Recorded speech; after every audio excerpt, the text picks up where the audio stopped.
Welcome back. Payel story ব্লগে তোমাদের সবাইকে স্বাগত। আশা করি তোমরা সবাই ভালো আছো। আজকে মঙ্গলবার, প্রায় বেলা 2:15 মতো বাজে। আজ একটু জলদি বাড়ি চলে এসেছি। ওই একটা নাগাদ স্কুল ছুটি হয়ে গেছে। গুগল ম্যাপে দেখলাম যেরকম শহরের মাঝে যান সেরকমই হাইওয়ে ধারণ। ওই কোনো মতে বাড়ি পৌঁছে খানিকটা চিকেন পড়েছিল ফ্রিজে, ওইটাই বার করে নিয়েছি। রাজস্থানি চিকেন বানানোর ইচ্ছা রয়েছে। বেশ কিছুটা গোটা ধনে তার সঙ্গে দুটো শুকনো লঙ্কা খানিকটা জলে ভিজিয়ে রেখে দিচ্ছি। প্রায় 5-7 মিনিট মতো রাখবো। তবে একটু উষ্ণ গরম জলে ভেজাতে পারলে মনে হয় ভালো হতো, কি জানি। দেখি একবার চেক করে কতখানি কি কাজ হলো, নাহলে পরে আবার উষ্ণ গরম জলে এখন ভেজাতে হবে। হ্যাঁ, মনে হচ্ছে হয়ে গেছে। দেখো না, ধনেটা বেশ খানিকটা ভেঙে যাচ্ছে। গত বছর যখন উদয়পুর ঘুরতে গেছিলাম, সেই সময় একদিন হোটেলে ফিরে এই চিকেনটা খেয়েছিলাম। কি যে অসাধারণ!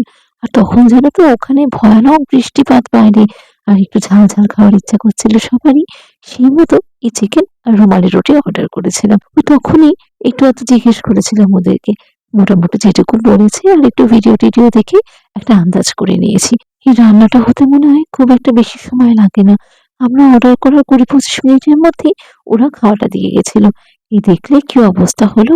আমি তখনই মনে মনে ভাবছিলাম যে এই একটার মধ্যে সবকিছু দিলাম, কি জানি হলে পরে হয়। আর একটু ভালো করে না ব্লেন্ড করলে কি বলতো, সে তো ধনেগুলো আধ খাঁচড়া মতো থেকে যাবে।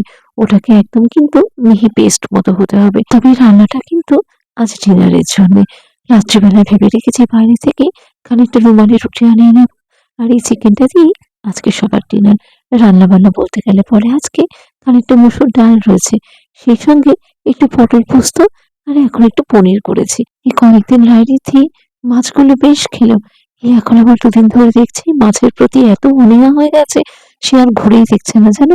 ওই এখন আবার চিকেন কিংবা পনির কিংবা ডিমে ভরসা। তবে একটা কথা কি বলতো, আমি অনেককেই দেখি, ধরো আমরা যারা প্রবাসী বাঙালি, আমাদের মধ্যে কিন্তু মানে আমাদের ছেলে মেয়েদের মধ্যে কিন্তু এই মাছ খাওয়ার চলটা খুব কম, জানো তো। বরাবরই একটা কথাই জেনে এসছি, মাছে ভাতে বাঙালি। কিন্তু আজকাল এই কথাটা শুনলে পরে যেন মনে হয় ওটা প্রবাদ বাক্যই হয়ে গেছে। চলো দেখি, এবার হাতে হাতে কাজটা এগোই। ওই খানিকটা যে মাংস বার করে রেখেছিলাম, টিস্যু দিয়ে হালকা করে একটু ধুয়ে মুছে নিই। ছোটবেলায় মাকে দেখতাম মাঝে সাঝে বেশ বড় করে একটা মাছের ঝোল করতো, নানা রকম তরি তরকারি, আর তার মধ্যে এক আধ দিন সজনে ডাঁটাও দিত। সেই রান্নার স্বাদ যেন আজও মুখে লেগে রয়েছে। আর তার মধ্যে তো সবই হাতে বাটা মশলা। ওই মাকে দেখতাম শিলনোড়ার মধ্যে সব মশলাপাতি নিয়ে বসে পড়তো। আর যখন মশলা বাটতো, চারিদিকে পুরো ঘরে এত সুন্দর একটা গন্ধ আসতো। সত্যি, ওইসব দিনের কথা বললে পরে কত পুরোনো কথা মনে পড়েছে। আর টাউনশিপে আমরা শেষের দিকে যে কোয়ার্টারে থাকতাম, সেখানে জানো তো খুব চারিদিকটাতে সজনে ডাঁটা গাছ ছিল। ওই মা সকালে মর্নিং ওয়াক করতে বেরোতো, আর 2-4টা করে সজনে ডাঁটা হাতে করে পেরে আনতো। হলুদের একটা নতুন প্যাকেট খুলতে হবে, ওই কৌটোটা একবার ধুয়ে মুছে পরিষ্কার করি, হলুদটা ঢালবো। এই রান্নাটায় কিন্তু বেশিরভাগটাই কাশ্মীরি লঙ্কার গুঁড়ো লাগবে। দেখতে লাল লাল মতো হবে, তবে তার সঙ্গে ঝালটা কিন্তু পরিমাণ মতো, মানে যে যেরকম খায়। আমার আর একটু ঝাল দিলে হতো, কিন্তু ঋদ্ধি খাবে তো, সেজন্যই শুকনো লঙ্কাটা একটু কমই দিয়েছি। তবে হোটেলে যখন জিজ্ঞেস করেছিলাম, ওরা বলেছিল শুকনো লঙ্কার বদলে কিন্তু কাশ্মীরি লঙ্কা ভেজাতে। সে আর এখানে এখন কোথায় পাবো? ওই জন্যই আমি দুটো শুকনো লঙ্কা ভিজিয়ে রেখেছিলাম। খানিকটা ধনে গুঁড়ো দেবো, আর সেই সঙ্গে এই মিক্সি যেটা ব্লেন্ড করে রেখেছি, ওই পুরোটা দিয়ে খানিকক্ষণের জন্য ম্যারিনেট করতে রেখে দেবো। তবে খুব বেশিক্ষণ না, 15-20 মিনিট মতো। তড়িঘড়ি হাতের কাজটা গুছিয়ে এবার খাতা দেখতে বসবো। আসলে তোমাদেরকে বলছিলাম না যে এবার খুব তাড়াতাড়ি পিটিএম, জানো তো, 19 তারিখে। আর ওই 16-17 তারিখের মধ্যে খাতা হ্যান্ড ওভার করে দিতে হবে। এখনো জানো 3টে বান্ডিল পড়ে রয়েছে, কখন যে কি দেখবো। আর ওই বললাম না, একটু খুঁটিয়ে খুঁটিয়ে খাতা দেখি তো, তারপর যে আনসার গুলো ধরো ভুল হয়েছে সেই পয়েন্ট গুলো লিখে দিই। এই করতে গিয়ে আমার আরো সময় লেগে যায়, জানো তো। কিন্তু আমার কি মনে হয়, এইটুকু তো করতেই পারি, মানে বাচ্চারা যদি না লিখে দিই, তারা তো সেই একই জিনিসটা রিপিট করতে থাকবে। তবে অনেক বাচ্চাকে দেখি, ওই যে ভুলগুলো হলো আমি লিখে দেওয়ার পরে কিন্তু ওইগুলো আবার খাতায় নোট করে নেয়। এখন তাও তো 40 মার্কসের পরীক্ষা, তাও এদিক ওদিক করতে করতে খাতাগুলো দেখা হয়ে যায়। আর এই সেপ্টেম্বর-অক্টোবরে হবে 80 মার্কসের পরীক্ষা, ফার্স্ট টার্ম। তখন যে টিচারদের কি ভয়ানক লেজে গোবরে অবস্থা হবে, সে মানে দিন নেই রাত নেই শুধু খাতা দেখে যাচ্ছি।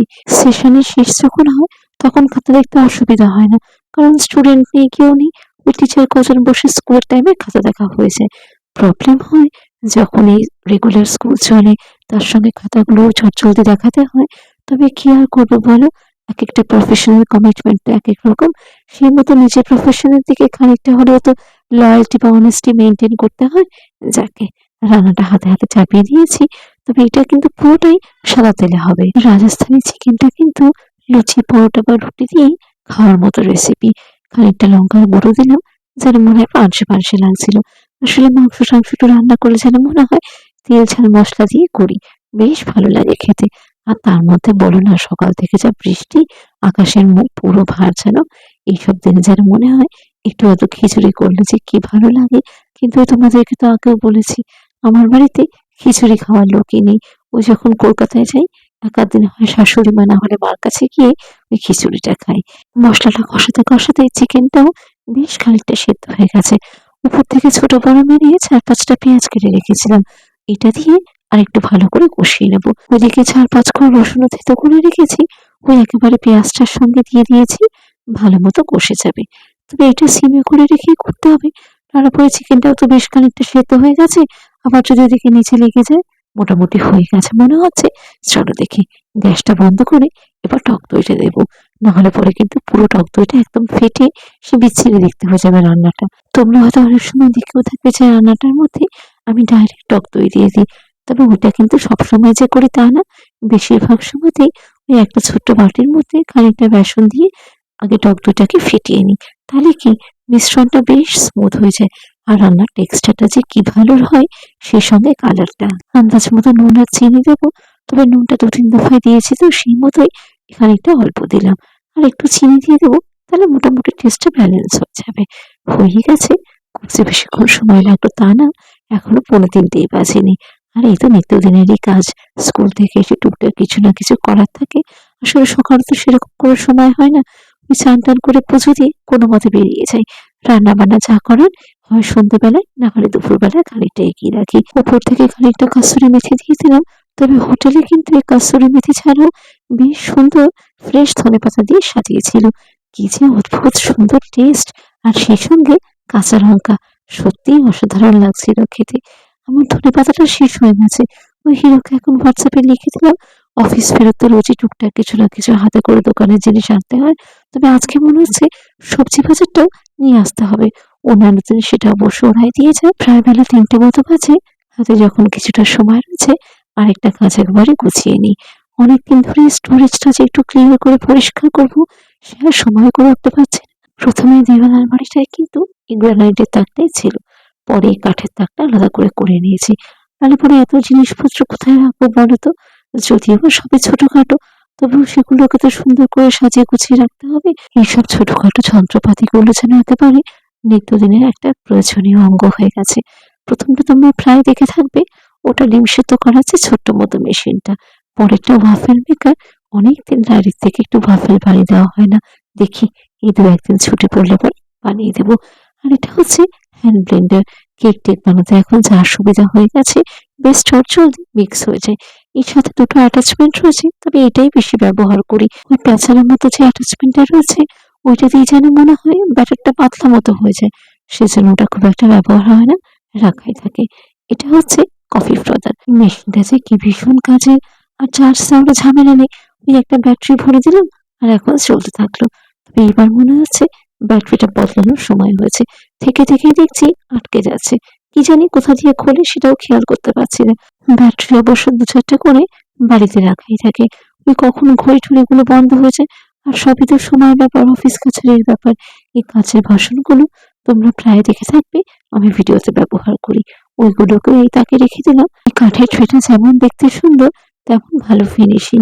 আর এই ঝুড়িটা সবই খাওয়া সার্ভ করার জন্য। এই ছোট্ট মতো যে ট্রেটা দেখছো, এটাই রান্নাঘরে একটা যে বড় ট্রে রয়েছে তার সঙ্গেই এসেছিল। কতগুলো স্ট্র কিনে রেখেছি, যখন যেটা দরকার লাগে। আর এই গরমকালে তো স্কুল থেকে এসেই আগে ওই গ্লুকন ডি নিয়ে বসে। এই ঝুড়িটা কিনেছি বটে, কিন্তু এ আর ব্যবহার করার সাহস পাই না গো, এত ধারালো। 2-1 বার তো ব্যবহার করতে গিয়ে সে একেবারে রক্তারক্তি কাণ্ড। ওই হসপিটালে দৌড়াতে যে হয়নি, এটাই বড় কথা। সে থেকে কি হিরক একদম বলে দিয়েছে এটার ব্যবহার না করতে। ওই শখে কিনেছি, সাজিয়ে গুছিয়ে রেখে দিই। এই ফর্কগুলো কি ভারী সুন্দর দেখতে না, বিভিন্ন ফ্রুটের শেপে এই ফর্কগুলো। আর সেই সঙ্গে স্টেনলেস স্টিলও তো, সুতরাং জং ধরারও কোনো ব্যাপার নেই। আর হাড়ি থেকে ফল টল দিলে পরে এটা দিয়ে দিই টিফিনে। পিন ব্যাগগুলো হাতের কাছে রেখে দিলাম, কিন্তু রোজকারই প্রয়োজনীয় জিনিস। এখন এই পরিষ্কার করতে গিয়ে দেখি এক সেট নতুন চামচ রাখা রয়েছে। এই কেক টিনটা যে কিনেছি সেটা কিন্তু খুব একটা বেশি দিন না, তবে জিনিসটা কিন্তু বেশ উপকারী। মাঝে মাঝে যখন কেক বানাই তখন খুব স্ট্রাগল করতে হতো কেকটাকে বার করার জন্য। তবে একটা জিনিস থেকে মনটা ভারী খারাপ হয়ে গেল। এই দেখছো চারিদিক দিয়ে কিরকম জং ধরে যাচ্ছে। কি আর বলবো বলো তো, জিনিসগুলো দাম দিয়ে কেনা হয়, সেগুলো যদি একটু না চলে তখন তো খারাপ লাগবেই। মেজারিং স্পুন গুলো দিয়ে একসঙ্গে রেখে দিলাম, হাতের কাছেও থাকবে। আর আজকের ভিডিওটা এই অবধি। সবাই ভালো থেকো, সাবধানে থেকো, সুস্থ থেকো। ভিডিও ভালো লাগলে পরে কিন্তু অবশ্যই like, comment, subscribe, follow and share. আবার পরে দেখা হবে। টাটা।